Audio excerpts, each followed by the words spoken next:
శభాష్ అనుష్క, అదిరిపోయిందయ్యా మీ శబ్దాలు. ఒకరేమో మంగమ్మ శబ్దం, ఒకరేమో చాణక్య శబ్దం. రెండు హిట్ సినిమాలే. ఎక్కడో గోవాలో ఎంజాయ్ చేస్తున్న నన్ను మళ్ళీ మీరు ఇక్కడికి పిలిపించుకున్నారంటే మీరు మామూలు మనుషులు కాదు, ఆత్మలను మించిన దయ్యాలు. ఇంకెందుకు ఆలస్యం? ఒకరికొకరు ఎంత తొందరగా వీలైతే అంత తొందరగా బజార్కి ఇడ్చుకోండి. అప్పుడు నువ్వు అమీర్పేటలో వరాకిల్ జావా .net అని పంచుకోవచ్చు పాంప్లెట్స్. నువ్వేమో అమ్మ అనుష్క, నువ్వు తక్కువేం కాదు. చీప్ లెగ్గింగ్స్ ఉంటాయి కదా, చీప్ క్వాలిటీ లెగ్గింగ్లు టాపులు మొత్తం మీరు 150 అని అమ్ముకోవచ్చు. ఓయ్, ఉద్యోగం విషయంలోనైనా సరే కాంప్రమైజ్ అయి చావండి.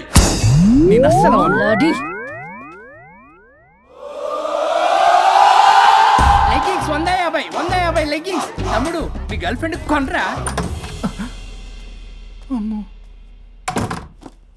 అది లాయర్ చెప్పినట్టు అమీర్పేట సెంటర్లో ఆ చీప్ లెగ్గింగ్స్ అమ్మటం నాకు అస్సలు ఇష్టం లేదు. నాకు పాంప్లెట్స్ పంచడం ఇష్టమా? అందుకే మన విడాకుల ప్రాబ్లం పక్కన పెట్టి జాబ్ ప్రాబ్లం క్లియర్ చేసుకుంటే బాగుంటుంది అనిపిస్తుంది.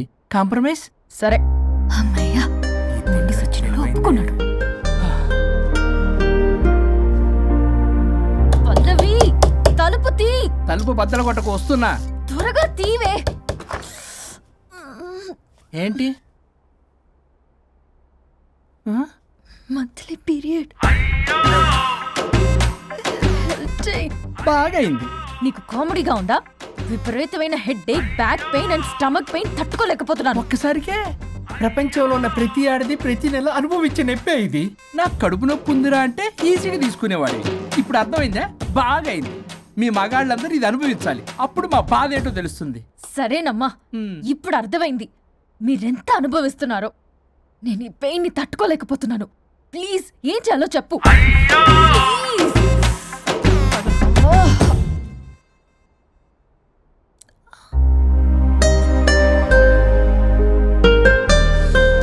మళ్ళీ పెయిన్ వస్తే టాబ్లెట్ వేసుకో.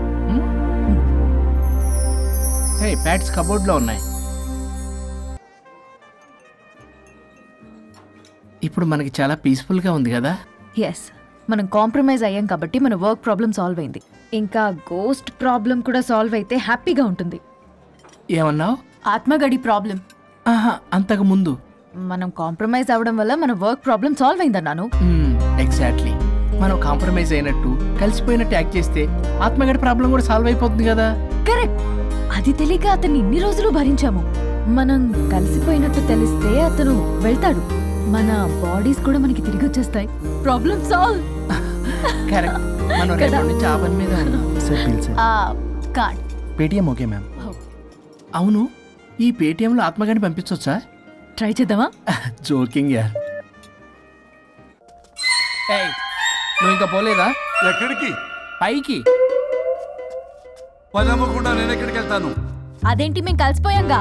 ఎవరు చెప్పారో? మేం చెప్తున్నాగా, నిజంగానే మేము కలిసిపోయాం. నిజమా? అబ్బా, ఎక్కడా? ఇక్కడ. మేము మారిపోయాం. మీ కథలు నమ్మటానికి నేను మనిషిని కాదు, ఆత్మని. నటించొద్దు. మీరు మీ బాడీలు కావాలని తాపత్రయపడుతున్నారు తప్పితే మీ జీవితాలు బాగుపడాలని కోరుకోవడం లేదు. మీరు మనస్ఫూర్తిగా ఒకరికొకరు కలిసిపోతేనే మీ బాడీలు మీకు తిరిగి వస్తాయి. అంతా నీ ఓవర్ యాక్టింగ్ వల్లే. అంత సీన్ లేదు.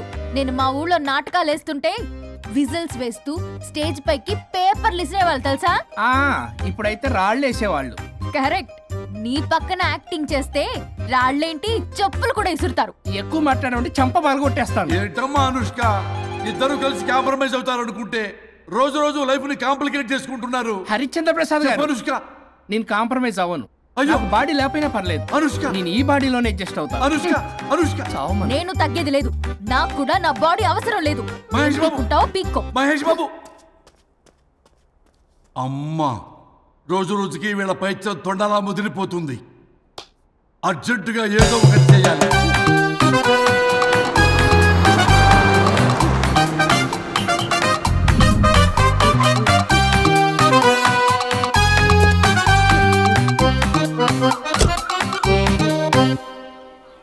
ఈ ఊళ్ళో వరుణ్ గాడి ఇల్లు ఎక్కడో, నా ప్లాన్ వర్కౌట్ అవడానికి ఎవరిని పట్టుకోవాలో ఎదురు కాళ్ళతో పుట్టినాడు ఎక్కడుంటాడో ఏమీ అర్థం కావట్లేదు రాజా. Hello master. ఎవరు? హలో పూల చొక్క నిన్నే. పూల చొక్క అంటే వీడికి నేను కనపడుతున్నాను, అంటే వీడు నాకు బాగా వర్కౌట్ అవుతాడు. అన్నా నేను నీకు కనపడుతున్నానా? ఏంటి పొద్దునే క్వార్టర్ ఇచ్చావు ఐటమ్ రాజా? ఏంటి రాజా ఐటమ్ రాజా అంటున్నావో? కారులో కూర్చొని దజ్జాగా వెళ్తే రాజా అంటారు, కారు పైన కూర్చొని ఇలా వెళ్తే ఐటమ్ రాజా అని అంటారు. ఇంతకీ నువ్వెవరు రాజా?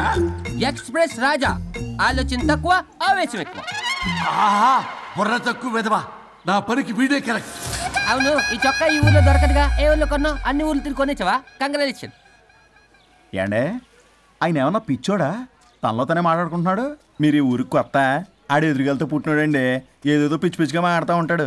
ఎవరు నువ్వు? మా ఊరికి ఎందుకు వచ్చావు? మీ ఊరి పెద్ద రామచంద్రరావు గారు 1000 ఎకరాల కొబ్బరి తోట, 300 ఎకరాల మామిడి తోట, చేపల చెరువులు, రొయ్యల చెరువులు, పీతల చెరువులు, ఈ ఊరు సర్పంచ్, చుట్టుపక్కల 10 ఊరికి పెద్ద మనిషి. ఆయనకి అన్ని ఎక్కువే, కోపం కూడా. చాలు. మరి వాళ్ళ అబ్బాయి? వరుణ్ బాబు కంప్యూటర్ ఇంజనీరింగ్ చదువుకున్నాడు. ప్రేమించిన అమ్మాయిని పెళ్లి చేసుకుంటే ఇంట్లో వాళ్ళు వద్దన్నారని ఇక ఈ జన్మలో ఊర్లో అడుగు పెట్టిన నిలిపాడు పాపం. కరెక్టే, అందుకే నన్ను పంపాడు. ఏం మ్యాటర్? మ్యాటరే ప్రాబ్లం. అంటే రాజా, మీ పక్కూరు ముద్దాపురంలో ఏదో ఫేమస్ రిలేషన్ దొరుకుతుందంట కదా? ఊర పిచ్చికిలే, అది కాని కొంచెం పుచ్చుకుంటే అది మ్యాటర్ వీక్ ఉన్న వాళ్ళకి కావాలి. అదే కావాలి. ఏంటి నీ మ్యాటర్ వీకా? నాకు కాదు, మరి వరుణ్ కి వీక్. వరుణ్ బాబుకి మ్యాటర్ వీకా? అవును, తను వస్తే వీక్ అనే మాట లీక్ అవుతుందని చెప్పి నన్ను పంపించాడు. నేను వరుణ్ వాళ్ళ ఇంట్లో ఉంటాను, కొనుక్కొచ్చిస్తావా? ఇంకో విషయం రాజా, ఏంటి? ఈ విషయం ఎవరికి చెప్పకూడదు రాజా, చాలా సీక్రెట్ రాజా. అస్సలు చెప్పను. నీ నోట్లో మాట అస్సలు తాగదు. నువ్వు చెప్పవలే రాజా, వెళ్ళిరా. దండోరు వేసి వారం రోజులైంది, అసలు మ్యాటరే దొరకట్లేదు. ఏం చేద్దామప్పా? రే రాజా. ఎక్స్ప్రెస్ రాజా. సర్లే పోయి ఎక్కడికి? ముద్దాపురం రా, ఊర పిచ్చికిలే తేవడానికి. దేనికి రానికి? ఇంకా పెళ్లి కాలేదు కదా. నాకు కాదురా, రామచంద్ర గారు అబ్బాయి వరుణ్ కి. వరుణ్కి మ్యాటర్ వీకా? ఇది సీక్రెట్, ఎవరికి చెప్పొద్దు. అర్థమైందో? అర్థమైంది.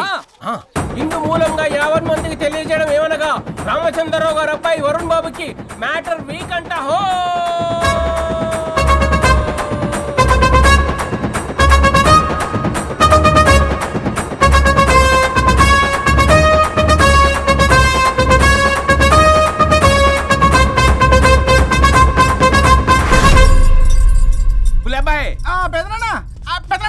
వచ్చేసా.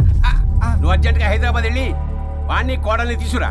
అలాగే పెద్దనా. అలాగే కోడలు వాళ్ళ అమ్మ నాన్న కూడా కబురు చేయి. అలాగే పెద్దనా.